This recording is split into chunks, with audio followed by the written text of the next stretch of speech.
Depuis l'indépendance du pays en venant jusqu'à Bouteflika, on a eu des dirigeants, qu'on le veuille ou non, ils avaient une certaine envergure, une épaisseur intellectuelle. Quand on compare la direction actuelle du régime de l'État algérien à Abdelaziz Bouteflika ou la même Yamin Zerouel, il y a une grande différence. La personnalité des dirigeants actuels de la nouvelle Algérie, elle cause problème. Ce sont des dirigeants nerveux, épidermiques, fermés d'esprit. Ils sont bloqués les années 90 alors que le monde aujourd'hui c'est le monde des 2025. La démographie algérienne elle a changé.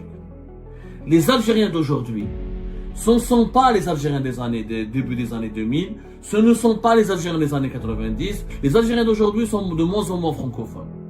Les Algériens d'aujourd'hui subissent la manipulation, la désinformation sur les réseaux sociaux. Les Algériens d'aujourd'hui ont peur et ils sont élevés dans la haine. Je parle dans la haine. Qui n'a que des ennemis. Israël lui veut du mal, le Maroc lui veut du mal, les Émirats Arabes Unis lui veulent du mal, le Niger et le Mali lui veulent du mal, les États-Unis lui veulent du mal, la France lui veut du mal. Les Algériens, on devra aussi apprendre à exister sans la France. Et la France doit apprendre aussi à exister sans l'Algérie. Les Algériens devraient comprendre aussi qu'ils peuvent aller s'installer ailleurs dans le monde, qu'il n'y a pas que la France.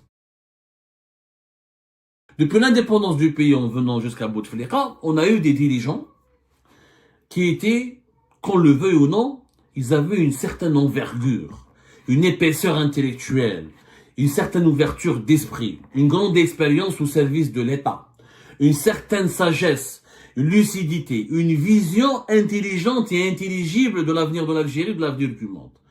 On n'a pas eu des grands dirigeants, mais on n'a pas eu peut-être des Mandela et des Gandhi, ou des Angela Merkel et des Wilson et des Roosevelt à la tête de l'Algérie, certes, mais qu'on le veuille ou non, quand on compare la direction actuelle du régime à Houari Boumediene, il y a quand même une différence.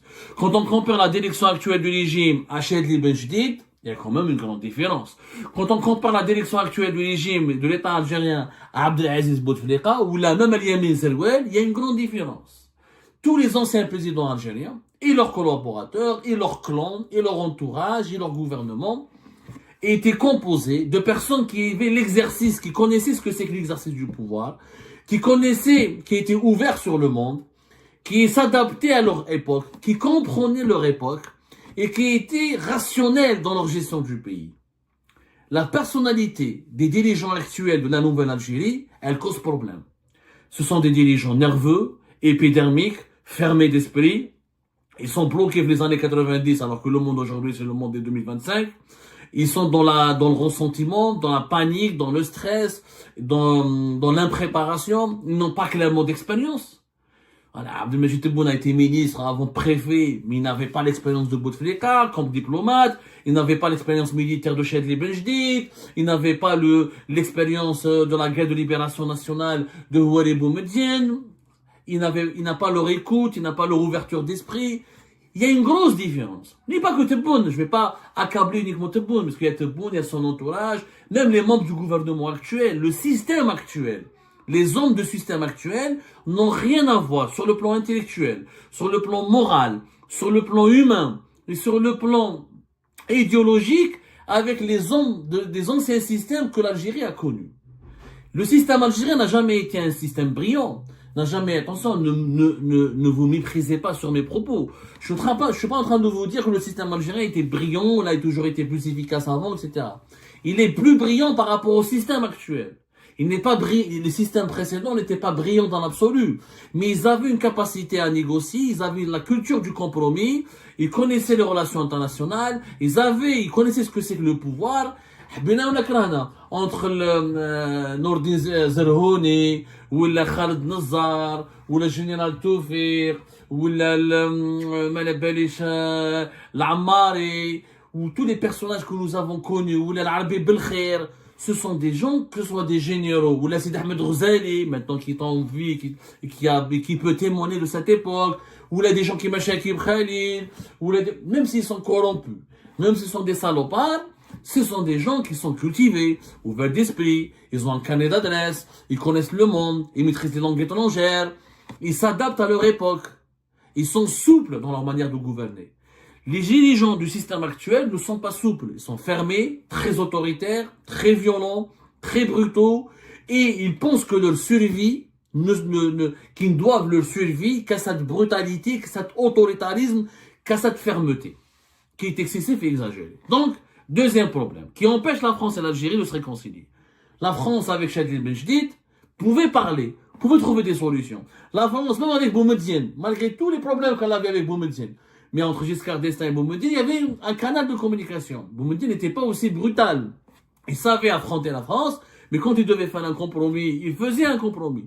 Bouteflika, n'en parlons pas. C'est un génie de la diplomatie. Qu'on le veuille ou non, il a réduit l'influence française en Algérie, mais il a conservé de très bons rapports avec la France, et il a tiré profit de certaines alliances avec la France, et il a tiré la France a tiré profit de ses relations avec Bouteflika.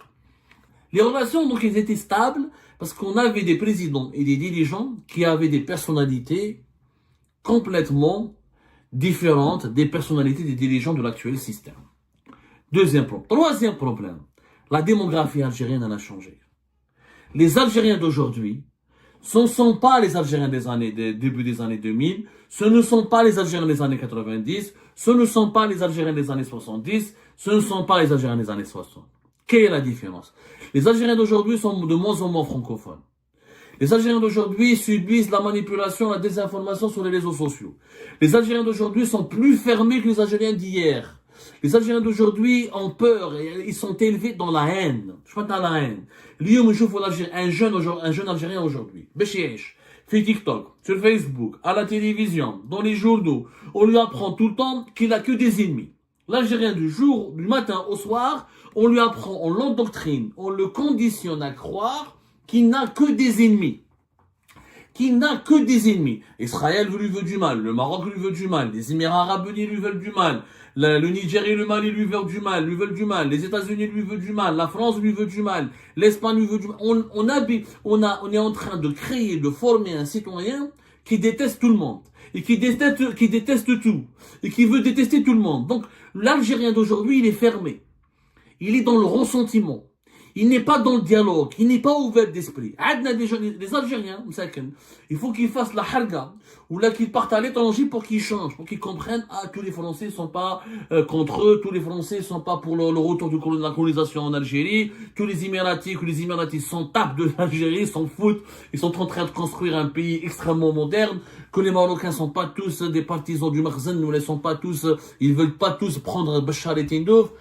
Comme ils ne voyagent pas, comme on ne reçoit pas beaucoup de touristes, et comme on pratique de moins en moins les langues étrangères, notamment le français, et comme on subit une campagne médiatique, une campagne propagandiste, et une idéologie dominante veut faire de nous des citoyens, des Algériens, des personnes qui haïssent, qui sont élevées dans la haine, parce que soi-disant on est toujours ciblé par des ennemis extérieurs.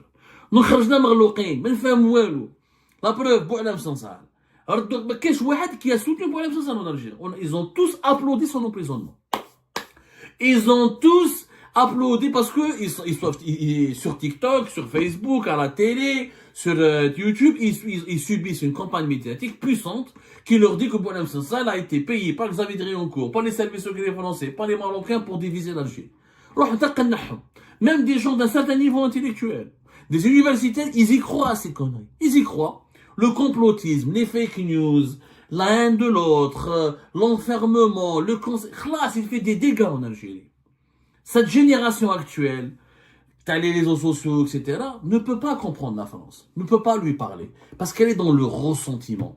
C'est pour ça que nous avons des influenceurs qui émergent, qui vivent en France, mais qui sont tellement conditionnés, endoctrinés par la propagande qui vient de l'Algérie, qui ont été entraînés à faire des conneries, à menacer, à vouloir faire des attentats, à faire des agressions, à déstabiliser la France de l'intérieur. Parce qu'ils suivent la propagande qui vient de là-bas, de l'Algérie, qui leur dit que la France veut envahir l'Algérie, veut la diviser, veut lui faire comme Cuba, veut lui faire comme la Palestine. Donc les Algériens, on est menacé, on va être envahi, on va couler, on va diviser, on va créer la Kabylie à part, on va créer le Sahara à part. Donc comment voulez-vous que l'Algérien soit équilibré?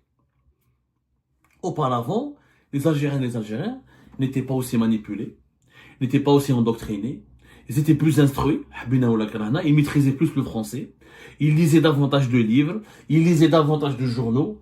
Des journaux, ils étaient peut-être pas les meilleurs journaux du monde, mais حبينا ولا كرهنا في الوطن في الخبر في الشروق في le soir d'Algérie في l'expression du quotidien d'Oran. Il y avait des écrivains, des intellectuels, il y avait des éditoriaux, il y avait des caricatures, il y avait une rééducation de l'opinion publique. Même l'école algérienne, au début des années 2000, ou l'école algérienne des années 90, n'a rien à voir avec l'école aujourd'hui. Aujourd'hui, c'est une école purement arabophone, religieuse, conservatrice. C'est une vérité. Ces trois éléments, absence, effacement du rôle des services secrets algériens sur la scène politique algérienne, la personnalité nouvelle et controversée et sulfureuse des principaux dirigeants de l'actuel système au pays qui commande l'Algérie, l'état d'esprit, la nouvelle culture, la mentalité de la génération actuelle qui compose la majorité de la population, c'est-à-dire les jeunes de moins de 40 ans, de 45 ans, la génération des réseaux sociaux, la génération du web, tous ces trois éléments font en sorte que le sentiment anti-français est extrêmement puissant en Algérie et qui n'est pas prêt de se dissiper. En France aussi, attends, moi je parle pour l'Algérie parce que c'est mon pays. En France aussi, il y a la montée de l'extrême droite, il y a la nouvelle, il y a au moins trois éléments en France qui expliquent pourquoi avec l'Algérie ça se passe très mal. La montée de l'extrême droite, qui fait de l'Algérie un bouc émissaire pour justifier tous les problèmes de la France à travers l'immigration. Et comme l'Algérie, c'est la première communauté étrangère sur le sol français, et ben, c'est le bouc émissaire parfait, la communauté algérienne. De deux, les nouveaux dirigeants français, ils sont jeunes, ils n'ont pas connu la colonisation, donc ils ne comprennent pas les souffrances des Algériennes et des Algériens qui parlent de colonisation. Macron, il a fait un effort, mais vous allez voir que les présidents qui sont concurrents, les concurrents de Macron, ou les présidents qui vont suivre Macron, ou les personnalités politiques qui ne sont pas avec Macron, qui sont ses opposants, ils vont jamais faire un pas vers l'Algérie. Moi, j'ai pas connu la colonisation, c'est pas moi, c'est mes ancêtres, je n'ai pas à m'excuser, je comprends pas, pourquoi tu me parles de ton passé tout le temps, pourquoi tu veux me culpabiliser. Ils ne comprennent pas ça. Donc, il y aura une incompréhension totale entre les autorités algériennes et les futurs dirigeants français sur le chapitre de l'histoire. Et comme les autorités algériennes font du chapitre de l'histoire et de la mémoire le principal axe et pilier des relations algéro-françaises, donc ils vont jamais s'entendre. Deuxièmement, la France veut diversifier. La France, elle veut aller dans la mondialisation. La France ne veut plus construire des relations privilégiées avec ses anciennes colonies. La France aujourd'hui, elle s'intéresse à l'Asie, elle s'intéresse au Moyen-Orient, elle s'intéresse à l'Amérique latine. D'ailleurs, les entreprises françaises, elles veulent beaucoup plus aller dans d'autres marchés que dans les marchés maghrébins ou dans les marchés africains. La France est en train de devenir comme la Grande-Bretagne, éjectée du continent africain, remplacée par d'autres puissances, et ben elle est en train de se tourner pour exister vers d'autres continents. Donc il n'y a pas un intérêt important pour l'Algérie. Le seul intérêt, c'est à travers l'immigration, à travers la communauté importante de franco-algériens qui existent sur le sol français. Et même les franco-algériens, ils connaissent rien en Algérie, ils comprennent pas les codes.